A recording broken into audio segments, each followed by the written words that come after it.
Ayan guys, malapit na siya ng lumambot. Maluto ang ating ginagataang papaya. Mga 5 minutes guys. Luto na to.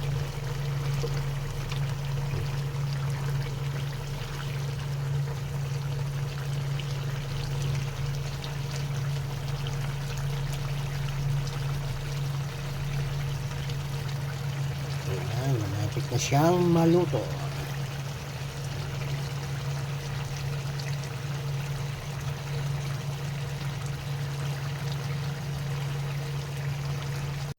Magluluto tayo guys ngayon ng ginataang papaya.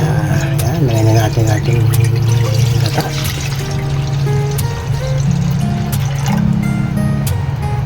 Bawang, sibuyas, kamatis. Ayan. Din natin sahog na piniritong tulingan. Ayan.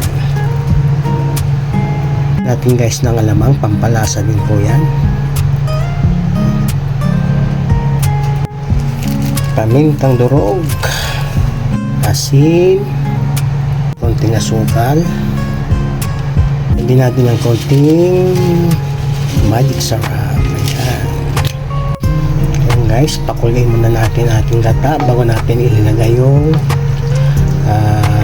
papaya.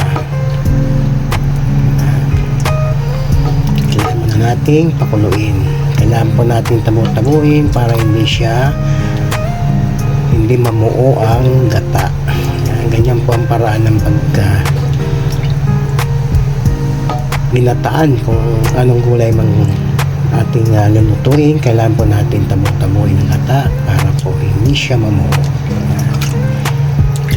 Yan po ang sikreto ng pagluluto ng mga ginataang gulay.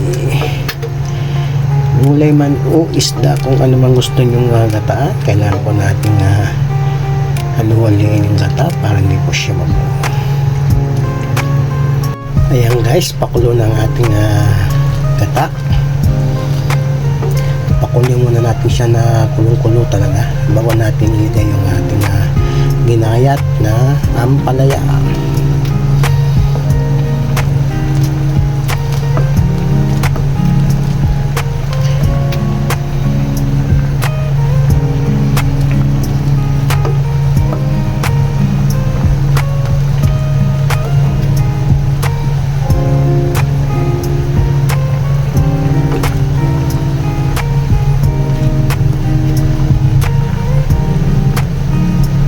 Ayan guys, kulong-kulo ng ating gata.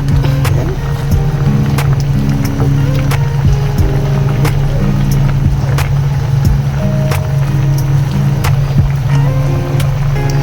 Maya-maya guys, ilagay na natin yung ginayat na papaya.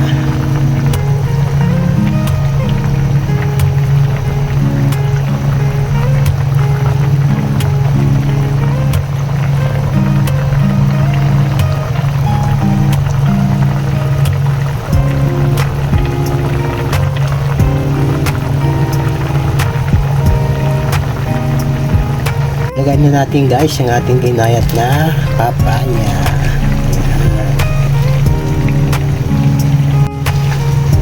Ayan, haluin na natin. Baliktarin natin ang ating ginagataang papaya.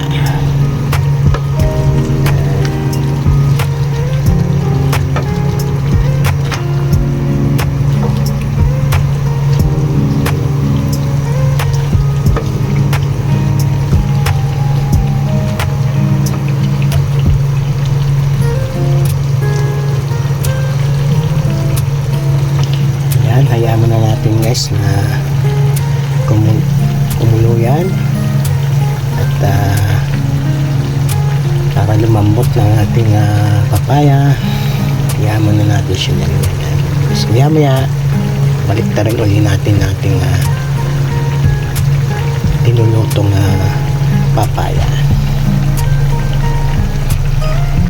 Ayan, balik na rin ulit natin guys ang ating nilagataang papaya.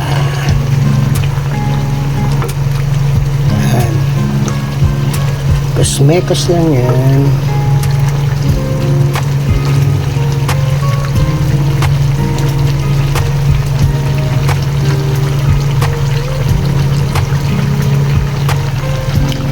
Hintayin na lang natin na lumambot yung papaya.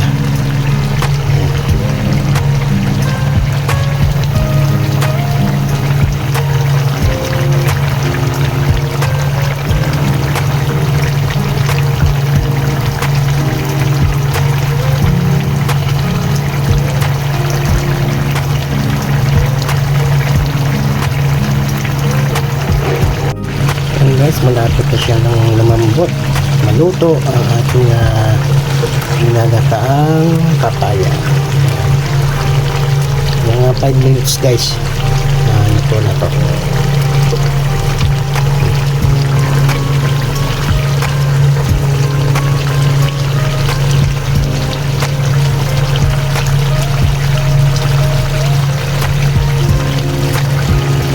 Ayan, malapit na siyang maluto.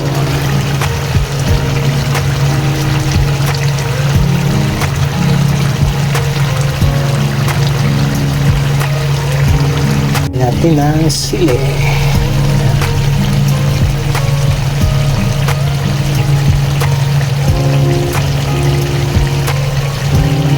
Yan, luto na ang ating ginataang papaya. Yan. Oh, yummy yummy.